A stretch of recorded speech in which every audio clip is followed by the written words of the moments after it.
Hello, Karen. Hello, Carl. It is great to be here with you to talk about the ESG imperative. And it really is an imperative now. I think sometimes it has been seen in the past of being a nice to have.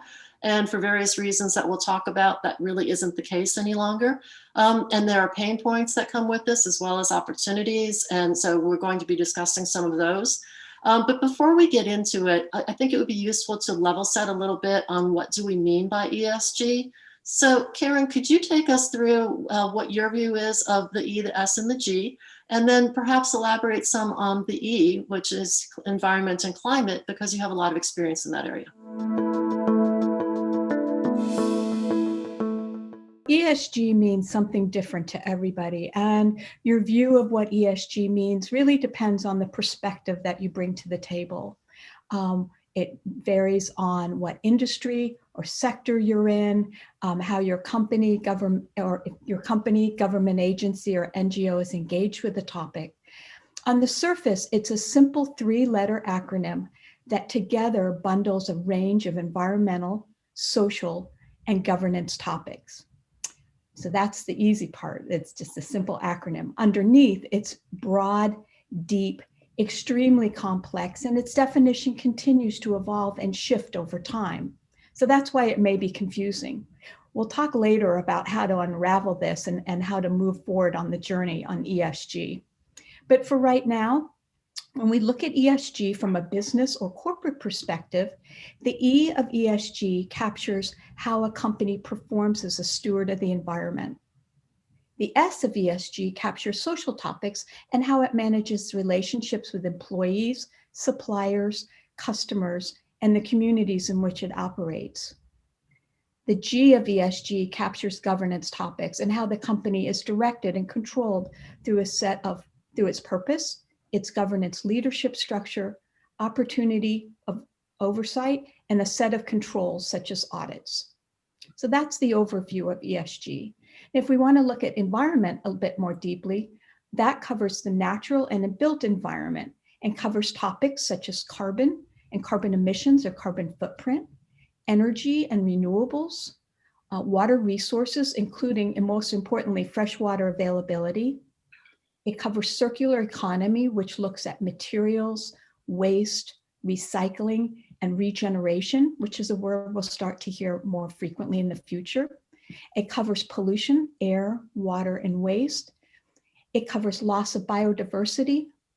And last example is it includes things such as green buildings, smart growth, and green tech. So as you can see, it covers quite a broad spectrum of topics. So Martha, can you give us an understanding of the S or social in ESG from your perspective? Absolutely, happy to. Thanks, Karen. I think the S is part of ESG that a lot of people tend to struggle a bit with, and for good reason. It covers a lot. It changes over time, sometimes really rapidly. It's impacted by the environmental and the G, the governance aspects as well.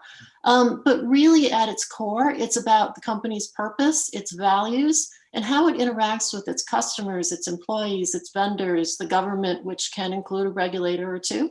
And also society at large. And a lot of companies will embed it into their corporate responsibility, their employee engagement, investor relations. All of these are important elements, but really the key is it has to be tied together and looked at holistically across the organization and really built into the culture.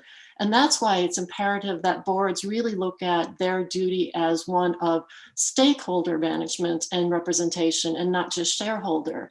But thinking about boards and fiduciary duty and the G aspect of ESG, Carl, can you help us out on that? Sure. And Karen and Martha, it's so great to see you again and to continue this conversation. Thank you both for summarizing so well the meaning of E and S in ESG. As you say, the scope is so broad. However, it's important to put a framework around it, which is where governance comes in. The governance aspect of ESG depends on the country in which a company is incorporated and operates. However, it's primarily about the oversight and management structure of the company itself, including board leadership, the company's purpose, policies, procedures, and processes, the people that work in it, its culture, particularly the attitude towards tax evasion, financial crime, government lobbying, division of responsibilities, so that not too much power is vested in the hands of a single individual. Senior management and board composition, succession, and evaluation, which is why diversity is such an issue on the board today. Audit, risk, and internal controls, compensation and incentives, which need to be aligned with the interests of all stakeholders, including the company's owners. Good corporate governance should lead to long-term and resilient business performance for the benefit of all of a company's stakeholders. And particularly in the UK, this is supported by a corporate governance code, which sets out the principles for board leadership and company purpose. Legislation where directors are required to act in ways which would most likely promote the success of a company for the benefit of its members as a whole. So Martha, looking at the US in particular, why have ESG and sustainability issues become such a priority there at the moment? It's a great question. And I think we've lagged behind Europe somewhat. So I'm really happy to see that it is taking on a greater priority here in the US. I think there are a number of factors leading into that. One is the crises we're facing right now, the pandemic, the natural disasters, the economic dislocations and inequality, and the social movements are all coming together to raise awareness of ESG and its importance and some of the linkages between the causation of these crises. But there's also a financial aspect to it. Institutional investors are increasingly looking to have companies to invest in that are being good stewards and that are following an ESG agenda. And so as that becomes more important, as limited partners are really looking to private equity to be demonstrating a commitment to ESG, companies are taking it a lot more seriously than in the past because there's a financial impact and their cost of capital can be changed depending on which way they go. And I do think my own opinion is that climate change is also becoming more of a real thing in many people's minds here in the US. I mean, we're quite well into the Greek alphabet of named storms this year. And I think people have started to really kind of take that in. But I would like to have Karen's view on that because Karen, you have so much more experience in climate and environmental. I agree with you on a personal opinion basis of it. It's really gaining more traction. Climate and environment are so important because they have an impact on our personal lives, companies we work in, and frankly, the markets, financial markets. We think of climate and environment, they're really the catalyst of change that we're seeing in the physical environment around us. And they're driving change in the way that we live, in how we conduct business, and how we view and work with the various forms of capital that we work with today, including financial capital, human and social capital, intellectual capital, natural capital, for example. So to look at climate and environment and why it's so important, sometimes I find it helpful to really step back and look at the larger global picture of the physical environment around us from an environmental science point of view. So in general, if we define the climate we live in, for example, a tropical climate, an arid climate, or a temperate climate, we can look at that by the long-term averages of temperature, humidity, and precipitation patterns, for example. And then we can compare how those are changing over seasons, years, or even decades. The climate change we're seeing and living through today is a reflection of the dramatic changes to those long-term climate averages of temperature, humidity, and precipitation. There are impacts of the changing climates that we're seeing that are being generated, and this includes global warming, extreme weather events such as you mentioned, sea level rise, climate fires, a decreasing biodiversity, freshwater scarcity, and another last example is impacts to agriculture and our ability to feed a growing global population. So in my view, this is really a catalytic change in our physical environment. And the current and future impacts on the way we live and how we conduct business and how we view and use the various forms of capital I just mentioned, that alone could be a day-long conversation for us to have at another time. So switching gears from the science side of climate and environment to the corporate perspective, the strategic importance of ESG issues, such as climate, is finally gaining traction with boards. But I believe there's still work to be done. As an example, in one of this year's annual surveys of corporate directors, 2/3 of them report that climate change should be taken into account when developing a company strategy. That's really helpful. But only half say their boards fully understand their company's ESG issues, and only 38% think those issues actually have a financial impact on the company. So when it comes down to it, it's really an imperative that boards and management don't view ESG as a nice to have or window dressing, because ESG is about risk and opportunity and the ways which value could be destroyed or created. It's really about the longevity and sustainability of the corporation. Companies that demonstrate a clear ESG agenda attract a new class of shareholders, which materially raise the valuation of the company and attract new talent who drive innovation. And by the way, as you know, today's talent cares deeply about ESG.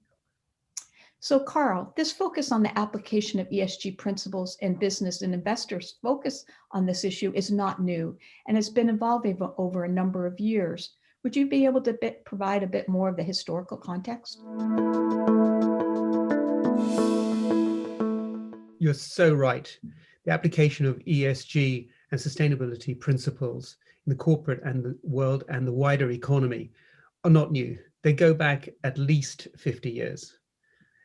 Back in 1972, the Club of Rome published a book called The Limits to Growth, where they concluded that the global system of nature in which we all live probably cannot support the present rates of economic and population growth much beyond the year 2100. Now, that's another 80 years away. And that book was based on economic growth and population growth at that time, and we've moved on a lot since then.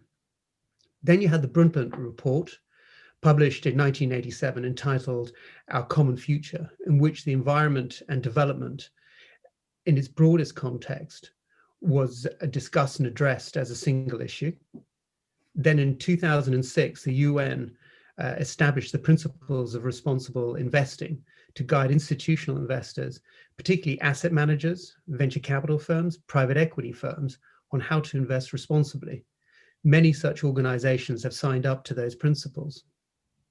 In the same year, the Stern Review on the Economics of Climate Change was published for the UK government, and that report stated that climate change is the greatest and widest ranging market failure ever seen, presenting a unique challenge for economics. And its main conclusion was that the benefits of strong early action on climate change far outweigh the costs of not acting. That was in 2006. Today, we're in 2020. 14 years later, we're still discussing businesses' response to climate change. So much has been written over the last 50 years about the adverse impact on the environment and society of our current corporate and economic model. The key issue is that the longer we wait to address these adverse impacts, the more it will cost society and our economies, and hence businesses, to put it right.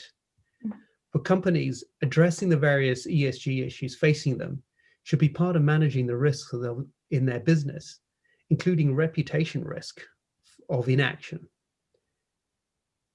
Karen, from your experience, what was the first step you've seen companies take to identify and address their ESG-related risks? Oh, that's a great question. And corporate management and their boards have struggled to address ESG risks and opportunities in a holistic way, really for a number of reasons. Those include perhaps having short-term horizons, earnings, competing priorities with emerging and strategic risks, and frankly, just the complexity of some of the key topics such as climate change, because it is a systemic risk. It's not yet visible in all markets and it's uncertain. So you can see why they've struggled. So how is a board to address ESG given those factors? Typically, this includes a number of steps I won't go into here, but one of the early actions involves conducting a materiality assessment. This is basically an exercise to determine which of all of the ESG risks and opportunities we've touched on earlier are most relevant to a company. It's really a way of focusing that list to what's most important. So in a materiality assessment, management evaluates the short, medium, and long-term materiality of ESG-related risks and opportunities for the company. And this really should be done on an ongoing, regular basis. A materiality assessment then enables the company to understand and identify the most important and critical ESG issues for itself and for its various stakeholders. This exercise informs this firm's strategy and approach to risk and opportunity management, while helping the company identify potential trends that could affect the ability to create value in the long term. Management should ensure the company's actions and responses are proportionate to the materiality of each ESG risk to the company. Even though there is sector guidance on ESG materiality, the company should focus time and resources on their own most material topics, as they are unique to the company and depend on a number of factors, including size and jurisdiction of their operations. So in sum, the materiality assessment focuses on ESG risks and opportunities to the business and their impact on the company's purpose, environment, stakeholders, and longevity. Karen, that was a very helpful summary of where companies could start to address the ESG risks and opportunities in their business. And let's not forget, new opportunities will arise from addressing ESG risks. You're also right. Understanding the materiality of particular issues, ESG issues, is a great way to focus management attention and scarce resources. The next is to conduct a survey of what a company currently has in place to manage such issues, such as its existing strategy, current governance structure, the metrics and targets that have been put in place for management and the employees, culture and incentives, stakeholder engagement, particularly investor, employee, I should say, customer and supplier relationship management, risk analysis, management control, operational systems and resources, board oversight of the business, reporting, both internal and external, in particular the systems that have been implemented to gather, manage, and report the key ESG risks in the business to senior management and the board. On completion of the current state analysis, the company should then develop its ESG sustainability strategy together with an implementation roadmap and integrate it into the overall business strategy. The ESG or sustainability strategy needs to be an integral part of the company's overall strategy, as it should outline how the company can capture new business opportunities, reduce operational, financial, and reputational risk, and sustainable long-term operational resilience and enhance corporate value. Some companies I've seen have assigned oversight responsibility for the ESG strategy to a number of board members, a specific board sustainability committee, or even an external sustainability advisory board. Martha, implementing an ESG or sustainability strategy is a journey. How have you seen such strategies implemented and executed? It is indeed a journey, Carl. You're absolutely right. And there are no set ways that apply to all companies. As you both have mentioned, it depends upon your industry and your company characteristics. But one of the things that is very, very important is that it be seen holistically across the organization. And that can be difficult for companies to handle. They sometimes need to bring in somebody from the outside to bring that perspective that is outside as well as focused on ESG. So that's one way that we can help companies. Another way is how it should come up to the board. And again, there's no one size fits all. And the ESG elements sort of naturally go into different committees. Some go to the risk committee, some go to compensation, et cetera. But it has to be tied together at some point. And there are different ways to do that. As you mentioned, some boards have a separate committee. Others have an advisory committee that it sits outside of the board. So there are different ways, but it has to be really front and center of the board that they are going to tie those aspects together. And then it really has to be owned by the CEO. This is key to the strategy, has to be integrated into the overall firm strategy, as you mentioned, and that needs to happen at the level of the CEO. CEO needs some help underneath, however, to operationalize that and to bring it in across the different parts of the organization, and then to push it through and really make it part of the DNA of the company. there's so much value to be created here. There is social capital, financial capital, community capital, customer goodwill. There's so many ways that this is beneficial for companies to do and to get right. And so the board has to commit to oversee it, and then it has to be owned by the CEO. And we could talk about this, as Karen mentioned, for days. So there's more to come. We can go further into some of the areas that this touches on, including your talent agenda, your customer relations, your diversity, equity, and inclusion. There's just so much to cover in ESG. So I look forward to being back and doing that at a future date with you. Martha and Karen, you're so right. And I really look forward to future conversations on this topic. I do as well. It was great to see you both again. I look forward to continuing our conversation. Great. Thank you. Bye. Bye-bye. Bye-bye.